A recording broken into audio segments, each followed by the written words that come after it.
सम्राट अशोक का एरुगुडी शिलालेख प्राचीन भारतीय इतिहास और पुरातत्व के दृष्टिकोण से एक अत्यंत महत्वपूर्ण स्थल है। ये आंध्र प्रदेश के कर्नूल जिले में स्थित है। ये शिलालेख ईसा पूर्व तीसरी शताब्दी लगभग 268 से 232 ईसा पूर्व का है, जब मौर्य साम्राज्य के महान सम्राट अशोक का शासन था। कर्नूल का ये क्षेत्र मौर्य साम्राज्य के दक्षिणी हिस्से का एक प्रमुख प्रशासनिक या व्यापारिक केंद्र रहा होगा। एरुगुडी की सबसे बड़ी ऐतिहासिक विशेषता यह है कि यहाँ 14 वृहद शिलालेख और लघु शिलालेख दोनों एक ही स्थान पर अलग अलग चट्टानों पर उत्कीर्ण मिलते हैं। दक्षिण भारत में ये उन चुनिंदा स्थानों में से एक है जहां अशोक के शासनकाल की विस्तृत नीतियां और उनके व्यक्तिगत विचार एक साथ पत्थरों पर मिलते हैं। ये शिलालेख प्राचीन प्राकृत भाषा में लिखा गया है। इसकी मूल लिपि धम्म है, लेकिन एरुगुडी के एक हिस्से में लिखने की एक बहुत ही दुर्लभ शैली देखी गई है, जिसे बुस्ट्रोफिडन कहा जाता है।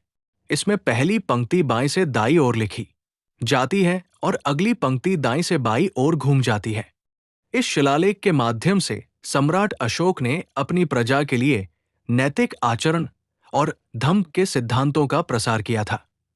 इसमें मुख्य रूप से ये कहा गया है, माता पिता और बड़ों का आदर, समाज में बड़ों, गुरुओं और माता पिता के प्रति आज्ञाकारिता और सम्मान, जीवों के प्रति दया, यज्ञों या उत्सवों के नाम पर पशुओं की बलि पर रोक लगाना और सभी जीवित प्राणियों के प्रति क्रूरता न बरतने का संदेश।